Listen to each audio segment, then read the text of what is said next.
when Terry McLaurin, and the timeline was interesting. Friday, Cliff Kingsbury, the offensive coordinator, basically says, hey, we got to get ready at some point. Saturday, they take him off the PUP list, which led me to believe, okay, he's coming back to practice. Yeah. Hold-in over. Right. Injury healed. He hasn't practiced since then. Yeah. So something's still going on here.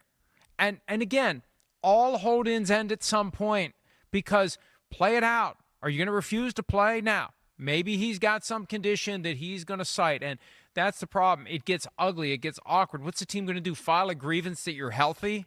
File a grievance that you're faking? Right. That's the problem. They don't want to make it any uglier than it already is. And if Terry McLaurin is committed to not playing, then they got a problem. And that's what it comes down to. How committed is he to not playing, even if he's fully healthy and able to go? And it just sounds like the awkward and the ugly is still there for the Commanders and Terry McLaurin. Well, yeah, definitely. I mean, if there was one of these contract disputes that I thought would have been settled by now, it was this, right? Because I don't think this is something Washington wants. I think both sides want each other, but obviously there's a discrepancy about the pay, the number. And I understand, of course, Terry McLaurin, going into the last year of his contract, he's the best receiver on the team. He's been the best receiver on the team for quite some time. This is the last chance he really has to make big money and get a big contract. This is contract number 3. Yes. So it's a big deal here. He's looking at it going, wait, I got a guy here that we traded for in Deebo Samuel, who I have clearly outperformed the last 2 years, maybe other years as well, and you gave him more money coming in the door. After he just had a year of, 600 yards receiving, something of that nature? And a year before that wasn't exactly superstarish as well. So from that standpoint, just alone, we know Terry McLaurin deserves a lot more money. Not that he deserves Justin Jefferson or Jamar Chase, but does he deserve to be around $30 million, 28, 29? Sure, 100%. But then I think when you couple in the other aspect of, he's watching a guy that goes, this guy's never played for the team. I've done everything right for the team. I'm the best receiver on the team. And they gave him more money without blinking an eye, and they're not going to give it to me right yet. So that's where I certainly can feel Terry McLaurin's pain.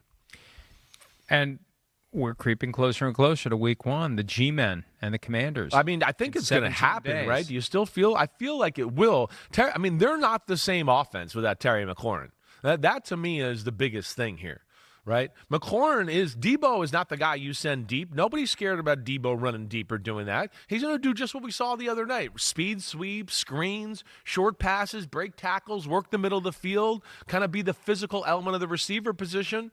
I know they have McCaffrey, who's good slot guy, going to read coverages and has got a little speed. But Terry McLaurin is the guy that defenses go, hey, you always got to know where McLaurin is. We always got to be ready. He's the big play guy. He is the guy that can go, again, over our heads for a bomb from Jaden Daniels and run by. He is the guy on their team that can score from anywhere on the field at any point.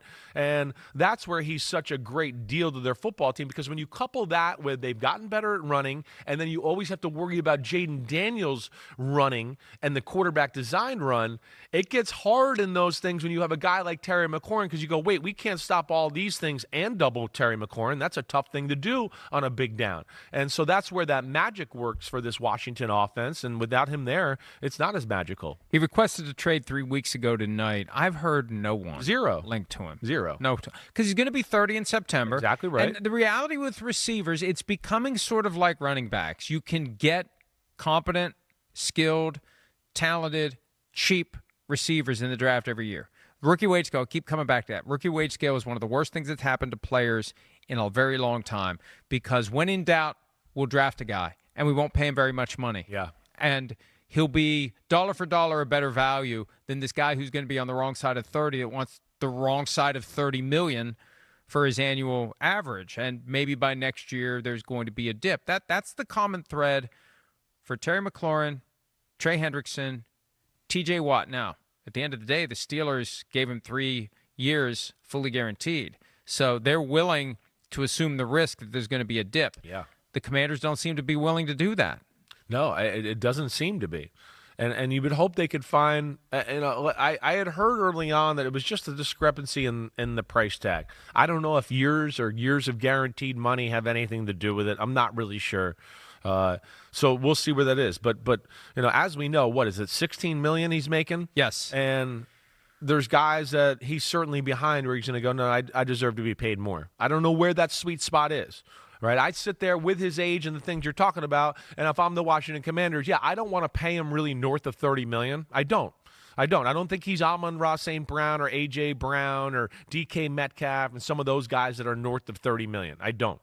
Now, is he somewhere maybe in the Jalen Waddle 28-2, right? Maybe a T. Higgins 28-7 there? Yeah, I could justify that, certainly. Devontae Smith is the next guy at 25, right? That's probably a little low for what he's looking for there, but DJ Moore's at 27.5. That's, to me, kind of the class of guys he is at this point in his career, but I had heard early on that he was asking for more than that, and I don't know what the deal is right now. You also wonder how much ego factors into this as well. The one thing that the players are most concerned about is the APY, and if it's going to be 28, but they'll throw on a phony last year that gets you to 31. Yeah. The Tyreek Hill, Alvin Kamara, right. Devontae Adams, all three of them had phony baloney last years that drove up the APY. That can be part of it too, as Devin McCourty has told me in the past. Because when we start talking about tax rates and all the players care about is APY. That's the measuring stick, the APY. That's how you determine the pecking order with everyone in your locker room, everyone around the league. What's your APY? And he may have it in his head he wants to get north of a number, and maybe they can get him there even if, as a practical matter, he's not there. But they still got work to do. And again, at some point, you got to get ready for week 1. You got to get ready to go. They're playing the Commanders in 17 days. You can't just sign the contract on Saturday and go play on Sunday and risk a serious injury. It's going to knock you out for the rest of the year. So, hi, it's Mike Florio. Thanks for watching PFT on YouTube. Hit subscribe for the latest news and analysis from Pro Football Talk.